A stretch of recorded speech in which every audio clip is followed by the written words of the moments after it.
3, 2, 1. Here we go!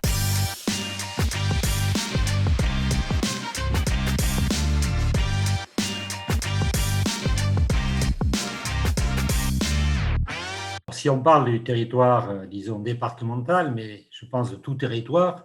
la question c'est de l'accès à une ressource qui est sur un espace géographique donné,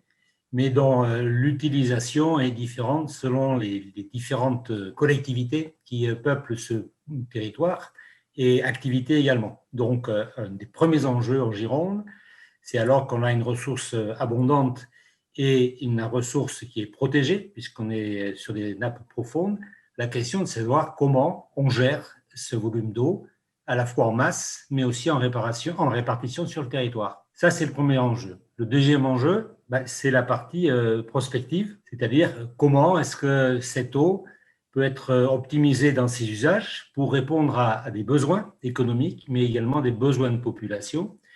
au plus près de celle-ci, mais aussi comment l'eau peut être le point d'accroche par rapport à la présence de l'eau, l'accessibilité par rapport à des projets à mettre en œuvre. Je pense qu'on a passé le temps où on décidait d'abord d'implanter et après on conduisait avec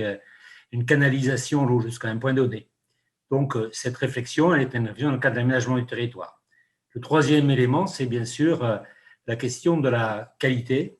et notamment des milieux récepteurs, mais de la qualité aussi de ce qui est rejeté par rapport à ces milieux récepteurs. Donc, ce sont les trois enjeux que nous identifions, parmi d'autres, bien sûr. Le premier point de la préservation, c'est pour bien préserver, il faut d'abord connaître. Donc, ça veut dire qu'il y a un intérêt majeur à ce que les collectivités qui sont en charge d'accès à la ressource, de sa distribution, soient le plus au fait des enjeux, mais également de la façon dont on peut au mieux gérer pour optimiser donc les volumes qui sont mis à disposition. Dans ce contexte, le département a mis en place des cellules de conseil auprès de ces collectivités qui ne se substituent pas bien sûr à elles, mais qui font qu'elles soient le plus en mesure, disons, de faire les choix et de situer ces choix par rapport aux enjeux territoriaux, mais également dans le temps. Deuxième volet en la matière d'intervention du département, c'est avec la ressource, disons avec la subvention, en étant incitateur de cette bonne gestion. Nous avons un certain nombre d'aides qui existent, notamment autour de ce qui est la sectorisation, de ce qui est le suivi des réseaux, de ce qui est aussi la politique d'amélioration qualitative des infrastructures et également sur la gestion prévisionnelle. Donc, dans ce domaine, nous avons des politiques qui sont d'aide financière, mais également qui sont de l'ordre, disons, de l'incitativité par rapport à ces enjeux-là. Et puis le dernier aspect, c'est que nous avons créé, nous sommes à l'origine de la création du syndicat mixte d'études de la gestion de la ressource en eau de la Gironde, autour d'une thématique qui est la thématique de cet accès équitable. Notre première compétence au niveau du département, c'est la solidarité, c'est l'aménagement du territoire et la solidarité. Et c'est de faire, dans le cadre de ce syndicat mixte d'études de la gestion de la ressource en eau, avec la Bordeaux Métropole, d'avoir une structure d'études et d'analyse des opportunités, à la fois en termes d'économie de la ressource, mais également d'accès à des ressources de substitution. Et avec l'autre aspect, c'est comment on intègre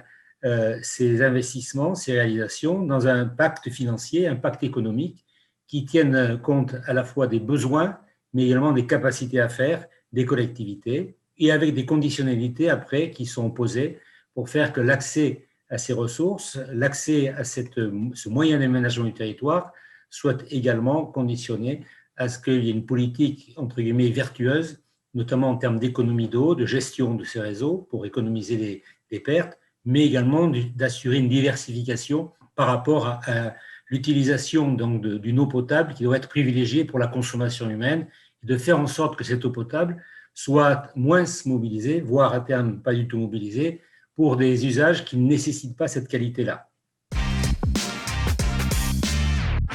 La première chose, le premier événement, c'est créer l'Agora, c'est créer le lieu dans lequel des acteurs de l'eau peuvent se rencontrer et se rencontrer dans un contexte à la fois technique, mais aussi un contexte stratégique. Je m'explique, il y a à la fois des opérateurs, des gestionnaires, il y a à la fois des des entreprises qui sont des entreprises en termes de travaux, en termes de technologie, et puis il y a aussi les collectivités. Et ce qui est important dans une démarche telle que Cyclo, c'est de faire que les uns et les autres se rencontrent